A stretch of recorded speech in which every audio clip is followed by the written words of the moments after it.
दुर्गा सप्तशती पाठ दूसरा अध्याय। देवी दुर्गा का प्रादुर्भाव और महिषासुर की सेना का वध। देवताओं और असुरों का युद्ध।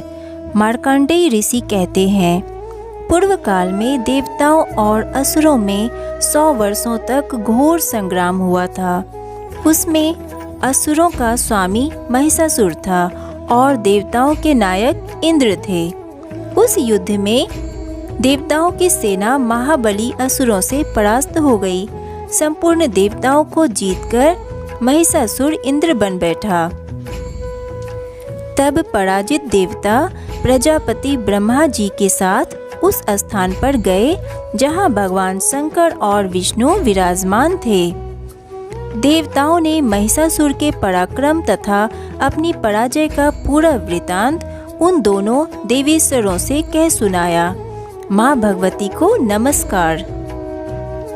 वे बोले, भगवान सूर्य, इंद्र, अग्नि, वायु, चंद्रमा, यम, वरुण तथा अन्य देवताओं के अधिकार छीनकर महिषासुर स्वयं ही सबका अधिष्ठाता बन बैठा है। उस दुरात्मा महिष ने समस्त देवताओं को स्वर्ग से निकाल दिया है। अब वे मनुष्यों की भांति पृथ्वी पर विचरते हैं। दैत्यों की यह सारी करतूत हमने आपसे कह सुनाई। अब हम आपकी ही शरण में हैं। उसके वध का कोई उपाय सोचिए। देवताओं के वचन सुनकर भगवान विष्णु और शिव अत्यंत क्रोध से भर गए। भगवान और देवताओं के तेज से देवी का प्रकट होना। कोप में भरे चक्रपाणी श्री विष्णु के मुख से एक महान तेज प्रकट हुआ। इसी प्रकार ब्रह्मा, शंकर तथा इंद्र आदि अन्य देवताओं के शरीर से भी बड़ा भारी तेज निकला। वह सब तेज मिलकर एक हो गया। वह तेज पुंज जलते पर्वत सा जान पड़ा। उसकी ज्वालाएं सभी दिशाओं में व्याप्त हो रही थी। समस्त देवताओं के शरीर से प्रकट हुए उस तेज की कहीं तुलना नहीं थी।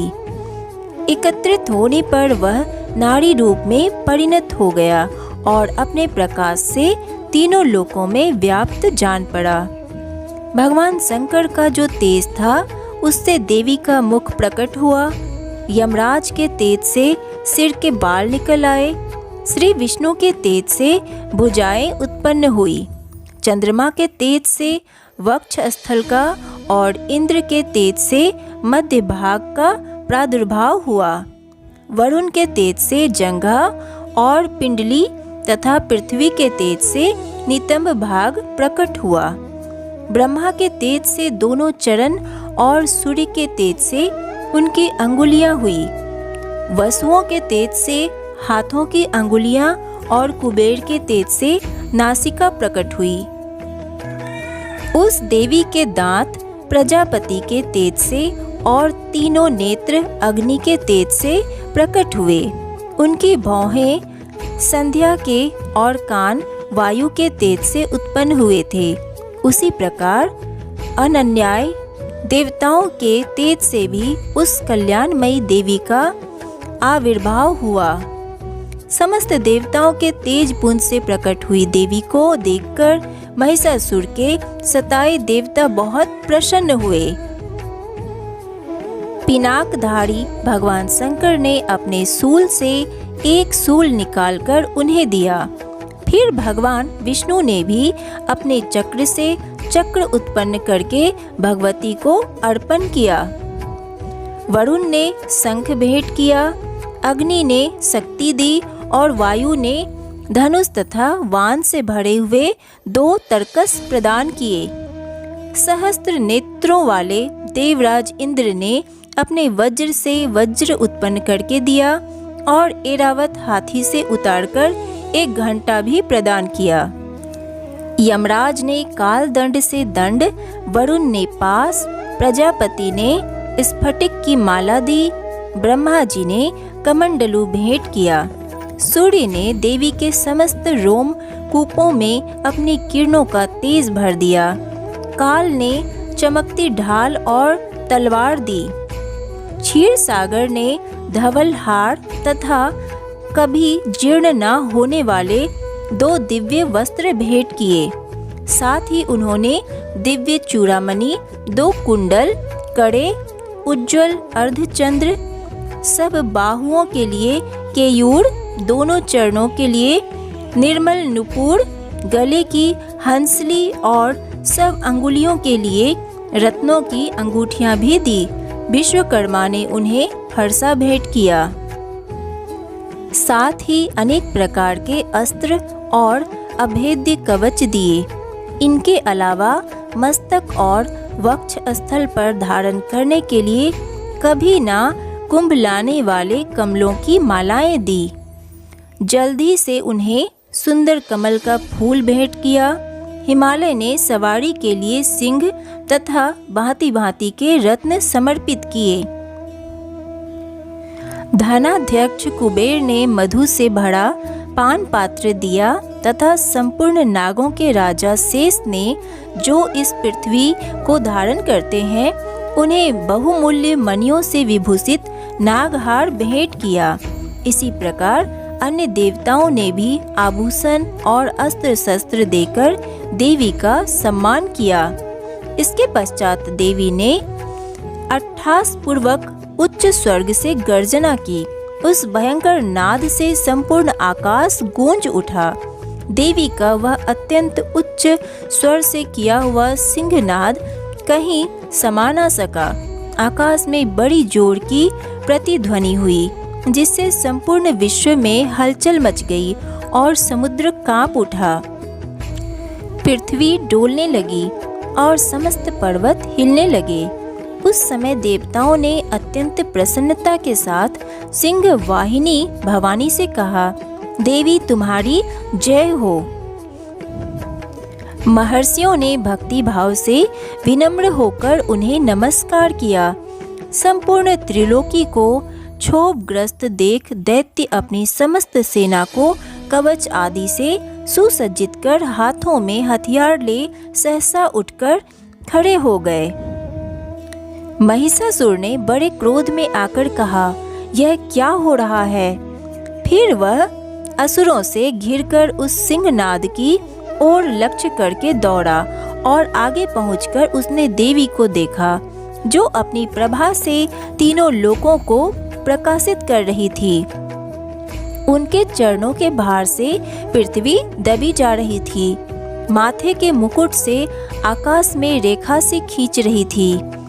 अपने धनुष की टंकार से वह सातों पातालों को क्षुब्ध कर देती थी। देवी अपनी हजारों भुजाओं से सभी दिशाओं को अचंभित करके खड़ी थी। उनके साथ दैत्यों का युद्ध छिड़ गया। 1 करोड़ रथियों को साथ लेकर महाहनु नामक दैत्य युद्ध करने लगा। तलवार के समान तीखे रोए वाला असीलोमा नामक असुर 5 करोड़ रथी सैनिकों सहित युद्ध में आ डटा। 60 लाख रथियों से घिरा बास्कल नामक दैत्य भी उस युद्ध भूमि में लड़ने लगा। पारिवारित नामक राक्षस हाथी सवार और घुड़सवारों के अनेक दलों तथा 1 करोड़ रथियों के सेना लेकर युद्ध करने लगा।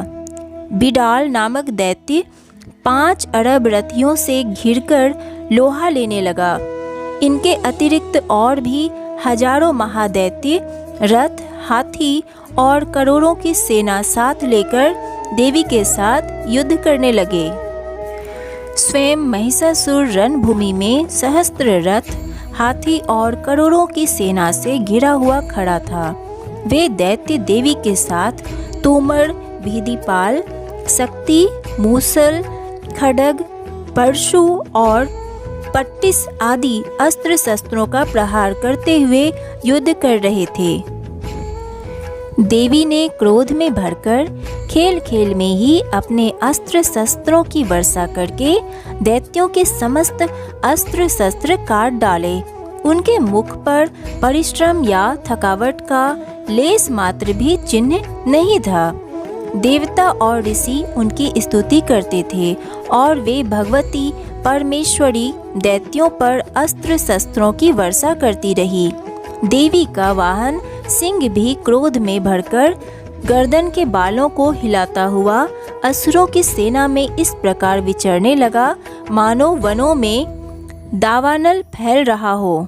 रणभूमि में दैत्यों के साथ युद्ध करती हुई अंबिका देवी ने जितने निश्वास छोड़े वे तत्काल सैकड़ों हजारों गणों के रूप में प्रकट हो गए और परशु, भेदीपाल, खड्ग तथा पट्टिस आदि अस्त्रों द्वारा सुरों का सामना करने लगे।